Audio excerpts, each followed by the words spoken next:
What up, fam? Hold on 1 second. Just want to make sure I get this one in, cause this gonna be a good one. But this one, the event section, y'all already know. Man, my videos really be authentic, man. I feel like y'all should go like and subscribe to the channel, man. Cause this authenticity, like, I feel like you don't even get this often. And it's such a beautiful day outside too. I can't just be sitting in the house playing 2K all day. You know what I'm saying? I gotta check on my people, talk to my people. But I mean, what I can say is being grounded in your emotions, because around this time of year, and you get to feel like, you know, different type of anger and things that just built up inside. And it's a natural thing, you know. It's not nothing that's abnormal. You can have a lot of aggression, but being grounded can help you, you know, stay in tune with that type of stuff. So, in order to get grounded, what are you doing to help you deal with the overwhelm?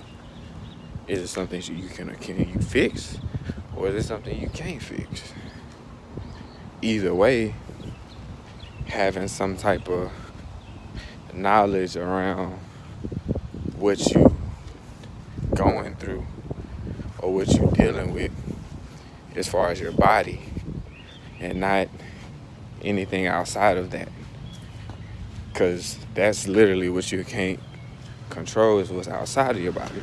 So with that being said, how in the world do you feel grounded when you don't feel grounded? Well, the good news about that is when you don't feel grounded, it's always a way to revert back to being grounded. Because that's what anger is. When you feel not grounded, when you don't feel the good feeling of wanting to, you know, keep going or just do anything. And it can take a while sometimes, you know, especially if you do it right, because it'll be certain things that could trigger you and make you mad, or make you, you know, just very upset. And as long as you know how to come back to your grounded, you know, self, then you need to navigate through whatever it is that you're feeling. But it's always a technique. So for me, it's breathing. You know, breathing and noticing and releasing. And as time goes on and on, you get better with doing it. And now it's to the point where I'm not nonchalant about things, but I understand that, you know, just letting things be what they are. Because ultimately, I'm grounded, or at least striving to be grounded. And I mean, it's really not that hard when you think about it. It's actually kind of like I wouldn't even say like an adrenaline rush, but it's like a sense of calmness. And well, this is after you feel, you know, the sadness or anxiety. This comes after. So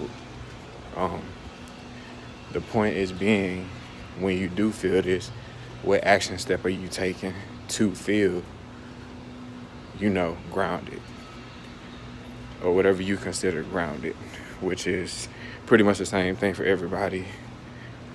When you feel grounded, you feel this certain type of way, which is, you know, like it's not an easy way of living, but it's the most easeful way to go about stress management.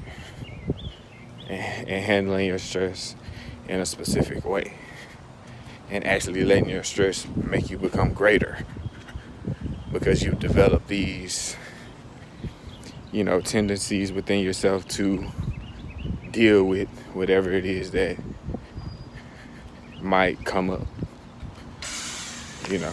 And that's mostly on the negative thing, but also can be for the positive. And not getting overexcited, and just kind of, okay, this is good, this is happening right now. I'm excited. Let me not get too excited and break something, or but just kind of, finding a balance. Because I know for me, I was always like an overzealous person. Like, it'll be like real easy for me to, like, for instance, break an ironing board. If it was cheap, an ironing board, my dad used to get mad at me all the time because I used to just iron a pair of pants, and the iron would be completely just unfixable.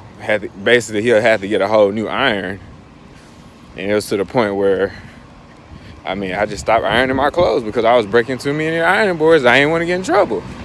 But, just the overzealous. To think that I came from that and now am more grounded as a person in the things that I do. It's, it's a possible way of accomplishing that goal or task. And anyway, because anything that necessarily makes you nervous or you feel uneasy about, it's just a feeling. Because sometimes you can walk into an interview and feel like, man, I don't feel like I was the right fit for that interview. And you probably were. I've been in positions like that too. And it took me a couple of years to actually get the job I got now. Just because I had to go through a lot of interviews and feel those different emotions revolved around somebody asking me questions that I didn't even know the answers to ultimately, And now being more of a grounded person, it kind of just made me realize that there was a reason I didn't get the job is because I wasn't grounded enough. The emotions that I was feeling, I had no control over. And that type of stuff is what people interview in jobs for. Like, are you a good fit? That don't mean you should stop. That means you should do more and more and more and more. And before you know it, you'll be talking to anybody and you'll just have the most outstanding answer just because you have experience with that type of, form of questioning or form of communication, which is key in life. Somebody's always gonna ask you a question. You may not want to answer it, but in a professional setting, people are gonna always ask you questions. But that's it, family. I ain't even want to get on here and talk that long. I just wanted y'all to let me vent on here, man, and just really speak to y'all. And I know I ain't been doing a lot of spirituality videos, but I'm gonna get back into like my meditation and stuff. And y'all just look out for that. But in the meantime, y'all just go like, comment, and subscribe on my channel. And run my subscribers up. I really appreciate it. But peace, family, love.